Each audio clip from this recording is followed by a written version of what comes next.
Good morning and welcome to the First Unitarian Universalist Society of Albany. My name is Dick Dana and I am the Service Associate today. This morning we welcome to our pulpit the Reverend Steve Andersen. Steve grew up UU and explored paths of Christianity and Sufism. Retired from the corporate world, he is now an ordained interspiritual minister, a chaplain at Albany Medical Center, and is currently studying to become a spiritual director. We welcome back Steve.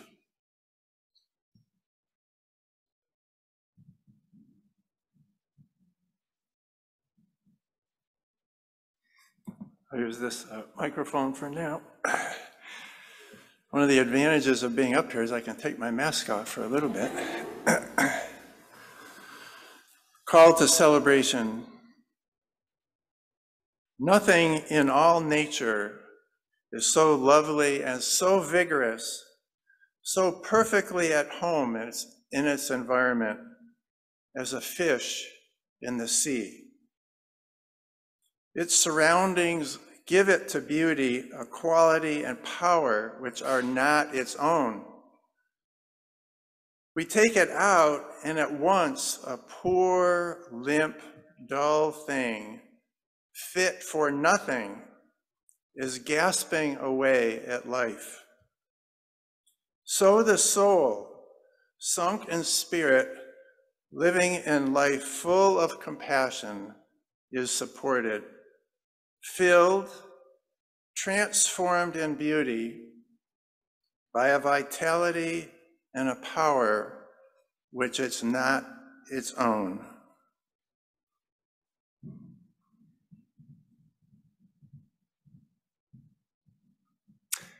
Our prelude is Baptism by Paul Cardall.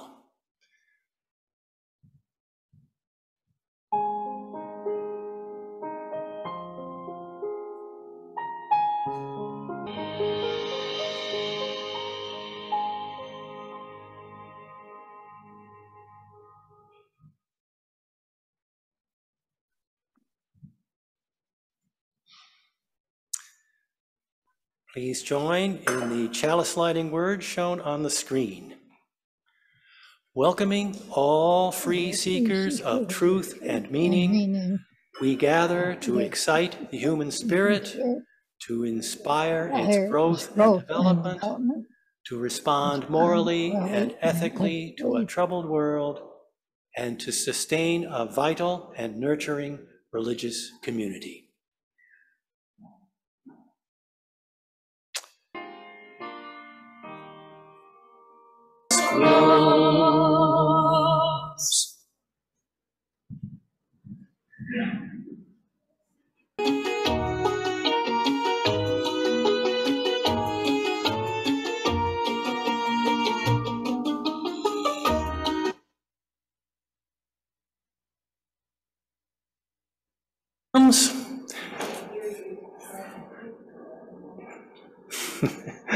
I think it's now on, right? Yes, good. We now welcome our viewers from Facebook who will be joining us now for the service. My name is Dick Dana and I am the Service Associate today, and we welcome to our pulpit Reverend Steve Andersen. Retired from the corporate world, he is now an ordained interspiritual minister, a chaplain at Albany Medical Center, and is currently studying to become a spiritual director.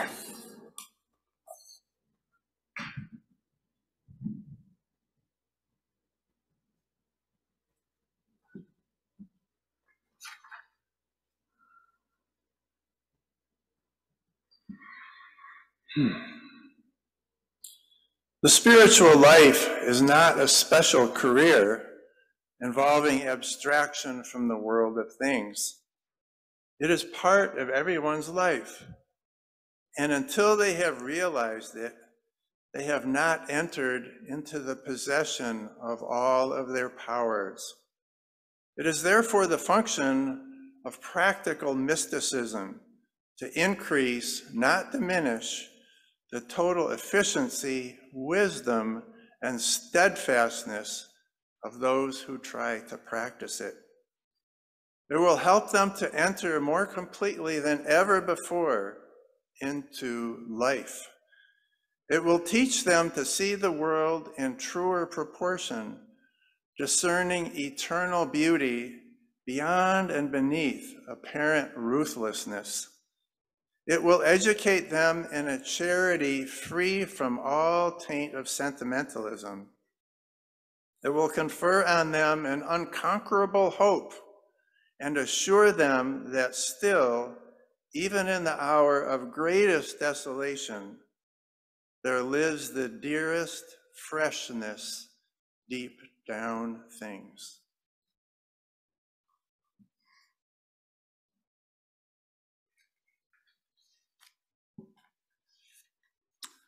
Offering a meditation now. We come to gratitude for this morning, for gathering together. I invite you to come into presence, perhaps by closing your eyes or softening your gaze, slowing your breath, becoming more aware of each breath, which in turn brings us into presence.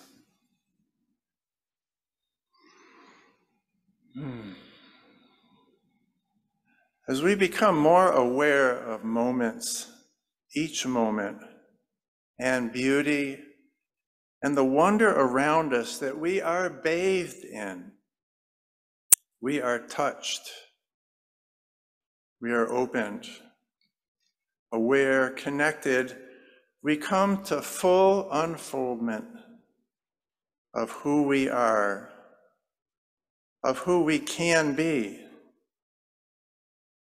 Our connection brings us energy and love. We unfold into love, into wonder and gratitude. Let us move into silent meditation.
Hello. Oh, gosh, it works. You know, there's so many wires and masks and sunglasses.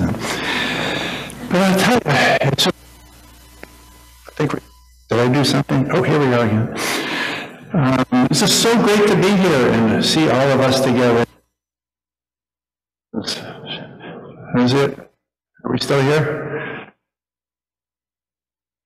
We are talking about, if we could go to the slide deck now, that would be great. Aha! I knew that's what we were talking about. Nurturing beauty. And now I've subtitled this Goosebump Moments. We're going to explore kind of the nature of beauty in particular experiences in our lives and how they can affect us, our souls and our directions and our activities and our service and our relationship with each other each day. If we can go to the next one.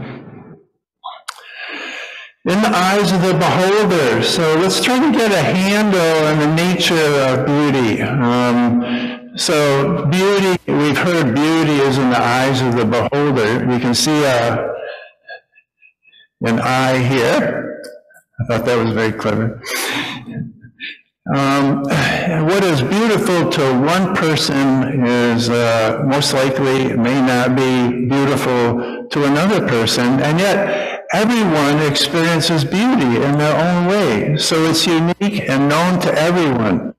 In the presence of beauty, sometimes our whole body, we can just feel it. There are those special moments, and we'll explore these more going forward in our sharing here today. It somehow points to an awareness, and it's beyond our mind, beyond our intellect, beyond words. And sometimes we have goosebumps. So we'll explore what these mean to us and how we can invite them and nurture them in our world. Next one, please. So Merriam-Webster says of beauty as a person or thing that gets to senses, mind, or it does mention spirit. And then the mystic Evelyn Underhill, which by the way, I was getting are we? Where's the microphone? Every time you do this. Oh. So thanks for noticing that, Dick. Evelyn Underhill, who I studied in seminary, and is a mystic only the 1940s, the hundreds arena, spoke to me so dearly. Source of some of these inspirations we'll share today, said of beauty is a reality seen through the eyes of love. So we'll go to the next one. So I'm going to invite you, kind of along the lines of the meditation, just for a few moments here, bring to mind an experience of beauty that you have had in your life. Could be recent, could be really old, and we'll talk about the recent and old in a little bit. And perhaps close your eyes, which I'm doing now, and bring that image of beauty back. And I invite you to go further, to bring back the feeling of that experience, that connection with a person or a flower or a scene, and really get in touch with that feeling.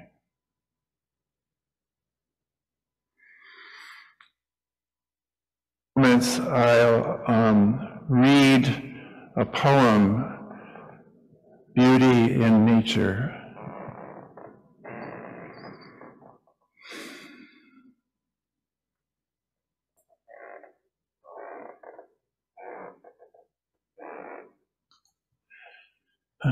Which is easier for me to look at? This, I think. There's a poem in every flower, a sonnet in every tree, a tale in every lifetime. It's just for you to see. There's a lyric in every brook as it rushes over rocks. There's an ode in every nuance as love, wonder unlocks. There's a rhythm in every sound, every beating of a heart. There's a poetry in every union. and every couple who are apart. And just as there is wonder in every new life created, there is sadness and regret for the unsaid and unfettered. Just listen for the music that your ears cannot hear. Just strain yourself for the melody that's so far and yet so near. The wonder of the Creator, the magic of the divine is there to feel for all of us, to soon be yours and mine.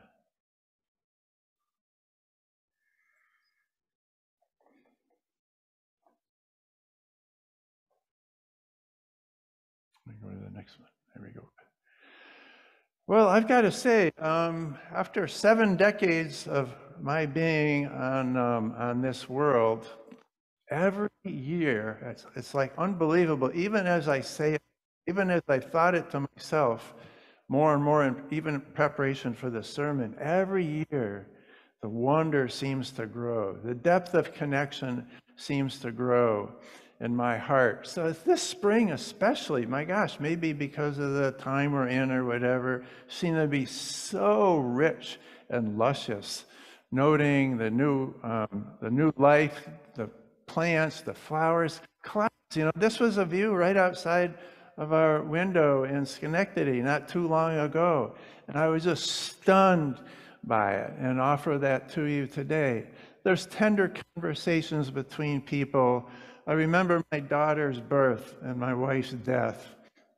There's all such incredibly intense experiences of beauty in their own ways and wonder. So as we move into this, as we move beyond facts and into another kind of knowing, I have a more intense sense as time goes on. In everyday life for all of us, there are ways of connections that are invited to us.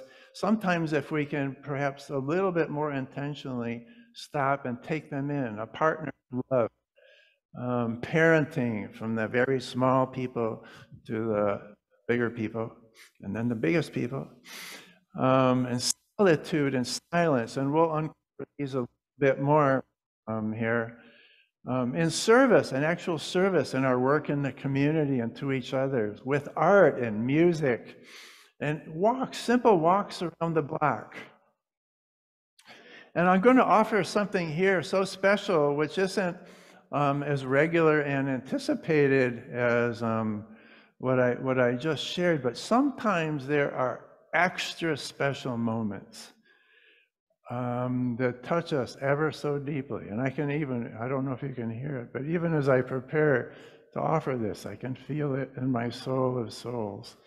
And it's affecting my voice. But I was in Jerusalem once, a few years ago, for a workshop in nonviolence, actually, with Palestinians and Israelis. And as I was coming back from the Dead Sea and going through Jerusalem, I thought, well, you know, I've heard Jerusalem in Christmas music, you know. I mean, I grew up Unitarian. I heard the word before. I didn't really know too much about it. But I said, you know, as long as I'm here, I really should. Out. Did I do that again? I wonder if I should put this here. Like this. No. I'll take this off. How's that? Maybe that's even doing it. So I searched out a guide, and I think somehow inspired connection, and we saw this and we saw that, and then he brought me to the Church of the Holy Sepulchre. And I didn't know what that was. Well, it turns out it's a church built over the hole where Jesus' cross was. So we went in this very door here. And you go in, and the building is covered with artifacts all over the place. Almost like a hoarder's house. Just a little joking. But I mean, but nothing's labeled. So I didn't really know. So we walked from here, and I was admiring. Then the guide to this area over here, It was covered in glass so you could see through it. And under the middle glass, there's a hole. So there are 3 holes in a big rock. This used to be the highest place side of the old walls of Jerusalem. And the center hole in the rock was where Jesus' cross was. And unlike the movies, the distance between the holes and therefore the crosses was not that great. If I was where Jesus' hole was, the next one was probably there, and the other one was on the other side like that. So the invitation was to stand in a line and wait for the opportunity to put your arm in the hole where Jesus' cross was. And he said, well, go ahead and do that. So here's my head. I got to tell you what was going on in my head. So a hole in the rock, it's probably like a little damp. Hope there are no spiders. Like, why would I do this anyways? But he said, okay. So I waited in line. Sometimes the line can be really long. As a matter of fact, when Becky was there another time, hi Becky, she said the line was so long she didn't take the time to stand in it. But I stood in the line. It was a shorter line. And as I was going through the line, honest to goodness, like almost repeated, like a hole in the rock, probably cool and damp, hope there's no spiders.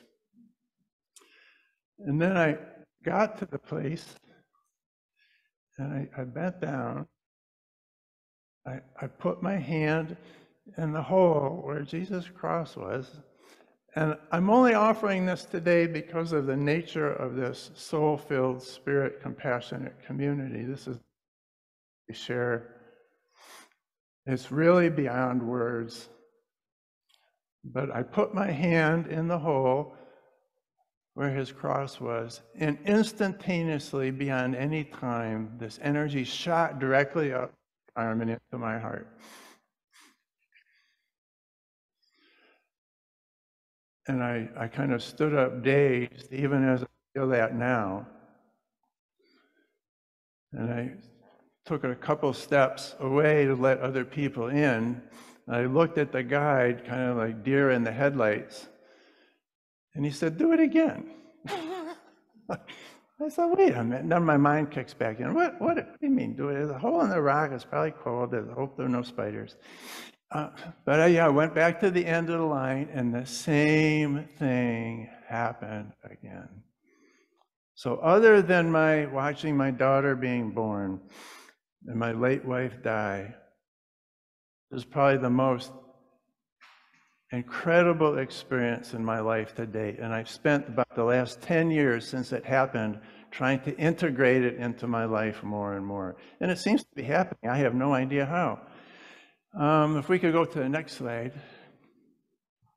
So that was a serendipity one. So there's everyday life experiences. There's the serendipities that come out of no place. We don't know when or how. And then there's all kinds of ways. These are just kind of like notes on other ways we can invite beauty into our lives. And we'll talk about why we might want to do that. It's coming up. Don't go away. But music, like shortcuts to the soul. I could even feel like they asked me to recommend music for the service. So some of these earlier sharings were from me, and they're so meaningful. And I imagine you have music that's especially meaningful to you too. As I was listening to them earlier on, I could actually feel tears in my eyes. Art speaks of our human condition, nature, being out, being reminded that we're not the only things in this world and in the universe. Simplicity, something as simple as simplicity. Another is living freer from our attachments. Forgiveness as a way to connect other people that's not tethered to the past, where we don't bring the past up with us, but we can connect in meaningful ways with people and other areas of our lives. Rest to resist the servitude of our incredible world. I think it might be, I should do this over here. Let's see. I'll try this. Tell me if it's any better. All right. Solitude. As we get going, as we move into solitude, which can take forms of meditation or contemplation even, we get to have a better sense for what's going on deep in ourselves.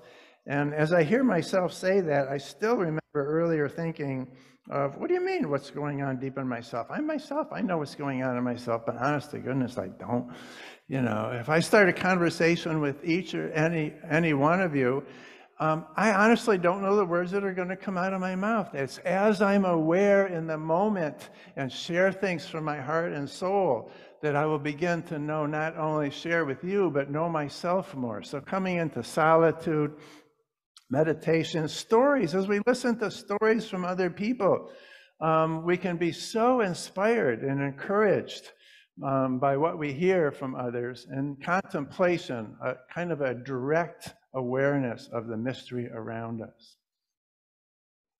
So now, these are all wonderful, they can be beautiful, they can be enjoyable, but why? What is underneath this? Where do we go with it? Well, I think the focus here now I'd like to offer is transformation.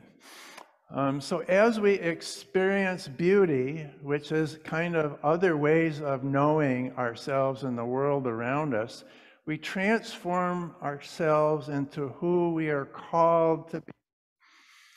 And this transformation is more likely to occur, I think we talked about this earlier, if we do it regularly, kind of like brushing our teeth and with intent. It's not a happenstance, it's not here and now. And then there's the whole notion of time, which until I was kind of doing some homework for this sharing this morning, it just didn't occur to me. But these terms kind of bracket some of my experiences as well. So there's chronos, which we know in our day-to-day life is what time is it, how many hours and minutes there are, and it kind of enables us to do work in the world, to get here at a certain time, for messages and whatever. But then there's this thing called kairos, which is a very special kind of awareness along the lines of what we're talking about, of beauty and consciousness and connection. It's a perfect moment, an opportune time, full of serendipity and designed for just this, whatever this might be. It's golden or magical, almost like the glowing light, like really early in the morning or late in the evening, and some photographers go out and try to capture light just right. It's that kind of nuance. It's like both time is standing still, and sometimes if we look back at our lives, especially as I get older and look back at my life, it can feel like just an instant as well. So there's all these different dimensions of life, and so much of the time, and what we're talking about, transformational time, it moves to kairos. And I'll mention this latency too in transformative experiences. So there are experiences which affect us right here and now. And then there are those experiences which happen, and then years later, we begin to understand it in other ways. And so here's my show and tell. Thank you very much if you want to transfer it over to, I think I'm going to show up on the screen sometime. Oh, there I am, guys. That's amazing. So, I should be over here now. Where should I be? I should be over. Is this good? Aha. So, no, we're back over there. Wait a minute. Don't go away. Aha. And you think it's funny, but it's reverse up here. So whatever I'm trying to do, I have to go the opposite way. It takes a lot of thinking, which I'm not very good at right now. Anyways, so when I was about 10 years old, my grandfather and I would take walks out in the back field. And he was, at this time in this country area, he was looking for water to dig a well around to get water for the farmhouse. So he would go to a fresh sapling, and he would cut a branch about like this. Now, it would be much nicer than this. This is just a scrap I had around in our yard, because it wouldn't have all these jagged things on it. It would be nice and smooth, and it would be fresh. And he would hold it like this. And we would walk along the field. Oh, wait, I got to be here. Sorry, guys. And we would walk in the field, and all of a sudden I would notice it. Now I'm doing this right now, manually, but I would notice the dowsing rod go like that. And he said, when that went down, it was pointing towards water. Well, boy, I didn't believe that, for crying out loud. I was 10. I knew pretty much everything there was to know. So he sensed my doubt. So one time, he gave me the other end, and I put my hand over here, and I could feel it pulled down, and I could not believe it. And then as he sensed by being mesmerized and attracted to it, he gave me the whole thing. And so then I was walking on my own, and I still remember this feeling. I said, I am going to show him. This is not going to go down on my watch. And I held it with all of my might. And it ripped the bark off from under my hand, pointing down. So that is like my first experience with something so physical and something so beyond words. But now the latency, remember? Remember the buildup? Aren't you excited? So since then, I always carry a pendulum.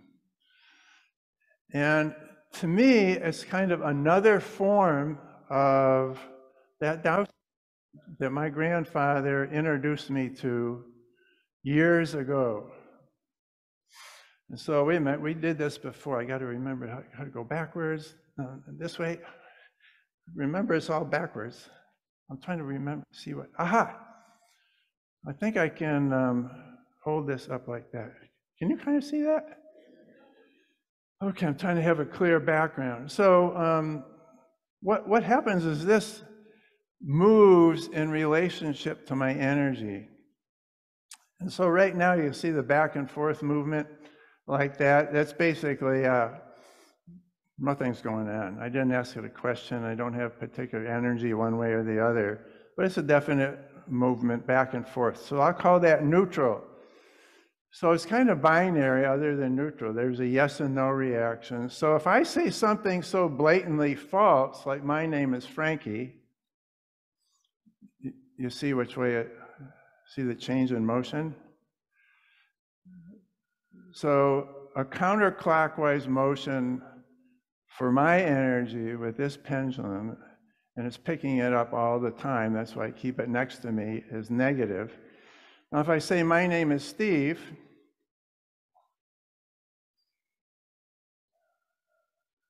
it'll somewhat noticeably rapidly go in a clockwise direction, which for my energy and this pendulum means positive.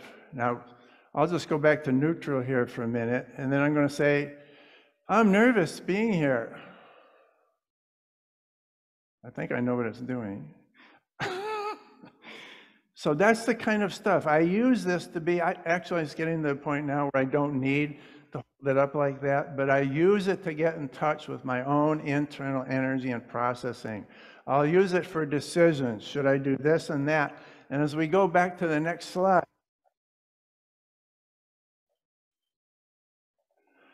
that's the notion of what transformation can mean to us. So as we move towards beauty, spiritual practice, awareness is beyond words, it helps us find ourselves. And that's one of the magical things of getting older for me. The more I grow old, the more awareness I have, it seems to evolve in ways of ever greater peace and contentment and compassion. Whereas if you asked me if I wanted to go back a month in my life ago, I say, no, it's just getting better and better in terms of that awareness. But in day-to-day life, we know our own truth, like what we say to ourselves and others, but it also helps us make life choices, like I just inferred, should I do this or that? And not only that, but once you make a choice, it helps us stay in tune and modify those directions in our life or connections. as we come back and review, well, now I've done this, how does it feel? How am I with that? Where am I being led to go? Where is the flow for me? We go to the next slide. And now there's this, there's latency, and now I'm going to introduce this spiral nature. And I just coined this. I'm not sure how to describe it, but it seems so real to me. So as we go through life and we open to more beauty, and therefore more inner awareness, and there we are invited to even more experiences of beauty. Like it's kind of evolves and spirals.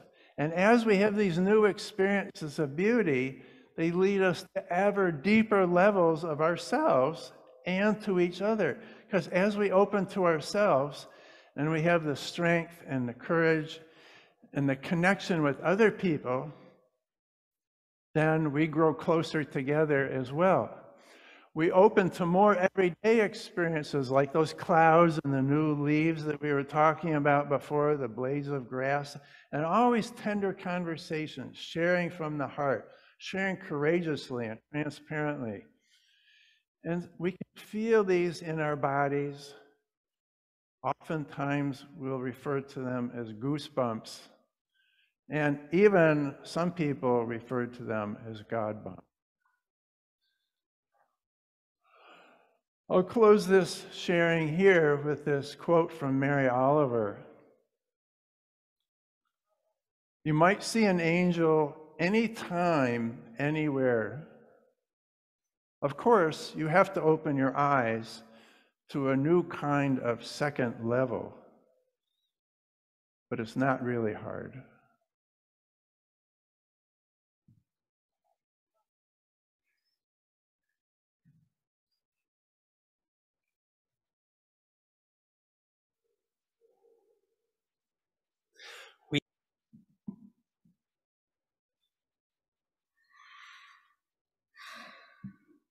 Prayer of affirmation. We shall not cease from exploration, and the end of all our exploring will be to arrive where we started and to know the place for the first time. Through the unknown, remembered gate, when the last of earth left to discover is that which was the beginning. At the source of the longest river, the voice of the hidden waterfall, and the children in the apple tree, not known because not looked for, but heard, half heard, in the stillness between two waves of the sea. We will now sing hymn number 65, I'm pretty sure. 45.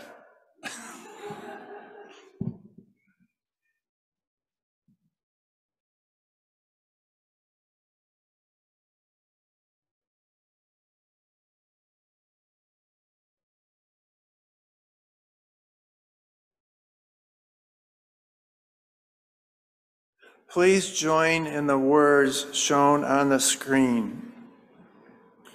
We extinguish this flame, but not the light of truth, the warmth of community, or the fire of commitment. These we carry in our hearts until we are together again. Benediction. We invite beauty into our lives and sheer joy in the light. We invite beauty into our lives for ever deeper knowing of self. We invite beauty into our lives for deeper connection and service with each other. We invite beauty into our lives as we become hummingbirds.